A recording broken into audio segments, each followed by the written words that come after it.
जय श्री राम। नमस्कार। छोटी बच्चों की चाइल्ड पोर्नोग्राफी बेचने वाली एकता कपूर के खिलाफ मैंने आईबी अधिकारी को एक पत्र भेजा। उस पत्र में मैंने ये उनसे सवाल किया था कि आपने 18 वेबसाइट को अश्लीलता का कारण दिखाकर उसे प्रतिबंध लगाया, तो अल्ट बालाजी की वेबसाइट को आपने क्यों अनदेखा किया, जबकि 18 वेबसाइट पर ऐसी कोई भी एफआईआर रजिस्टर नहीं थी जितनी अल्ट बालाजी की वेबसाइट पर एफआईआर रजिस्टर है। ना ही कोई पोक्सो केस जैसा संगीन मामला उन पर रजिस्टर था जो आज अल्ट बालाजी की वेबसाइट पर रजिस्टर है। तो आपने उसे अनदेखा क्यों किया? क्या एकता कपूर को राष्ट्रीय पुरस्कार मिला हुआ इसलिए, या अल्ट बालाजी की वेबसाइट पर कोई धार्मिक सीरियल चल रहा था? अब मैं उनसे पूछना चाहता हूं कि आपने अब तक उस पर कोई निर्णय क्यों नहीं लिया? अब अमरिंदर सिंह जी और मुकेश कुमार जी ये आईबी अधिकारी है। जब हम इन्हें कॉल करते हैं तो ये एक दूसरे पर धकेलते हैं। जब अमरिंदर सिंह जी को कॉल करते हैं तो वे ये कहते हैं कि मुकेश कुमार जी इसका आपको जवाब देंगे, और जब हम मुकेश कुमार जी को कॉल करते हैं तो वे ये कहते हैं कि अमरिंदर कुमार जी हमारे हेड ऑफिसर है, ये उनका जो भी उनका फैसला है ये वो स्वयं खुद देंगे।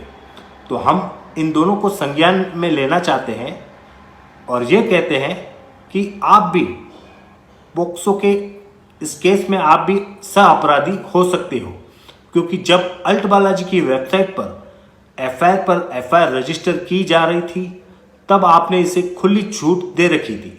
आपने जानबूझकर इसे अनदेखा किया, जो आज परिणाम पोक्सो केस में स्वरूप हुआ है। तो आप भी इस केस के उतने ही जिम्मेदार हो जितने अल्ट बालाजी की वेबसाइट है। और मैं एक बहुत ही गंभीर बात बताना चाहता हूं कि अल्ट बालाजी की वेबसाइट का एक कर्मचारी मेरे पास आता है।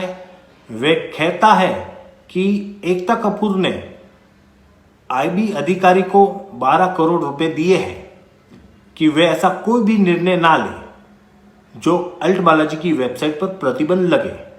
तो शेरा पुरोहित जी, आप कुछ भी कर लीजिए, कुछ नहीं होगा। हालांकि मैं इस बात की कोई पुष्टि नहीं करता हूं, पर यह बात कितनी गंभीर है। दोस्तों, आप सभी का साथ चाहिए। आपको भी अधिकार है। आप भी आईबी ऑफिसर को पूछिए कि अब तक आपने इस विषय पर क्यों कोई काम नहीं किया, क्यों आपने कोई निर्णय नहीं लिया, क्यों आपने कोई एक्शन नहीं लिया। जो 18 वेबसाइट को आपने जब बंद किया तो अल्ट बालाजी की वेबसाइट को आपने क्यों छोड़ा? आपको अधिकार है, क्योंकि हमारे टैक्स का ही पैसा उनको सैलरी रूप में मिलता है। वे जिम्मेदार हैं इस चीज़ों का। जो आज छोटी बच्चियों के साथ बलात्कार हो रहे, वे इन सब के कारण ऐसे अश्लील वेबसाइट दिखाने वाले लोग हैं। आज उनके कारण ही छोटी बच्चियों के साथ बलात्कार हो रहे। तो वे उतने ही जिम्मेदार हैं जितने अल्ट बालाजी की वेबसाइट दिखाने वाले लोग हैं। तो उतने ही लोग जिम्मेदार हैं जिन्होंने उसे रोकने की कार्रवाई नहीं की, जबकि सरकार ने उन्हें उसी चीज के लिए बिठाया है कि गंदी चीजों को रोका जाए। तो उन्होंने इसमें अगर रिश्वत ली है तो इन पर भी कार्रवाई होनी चाहिए। जय श्री राम।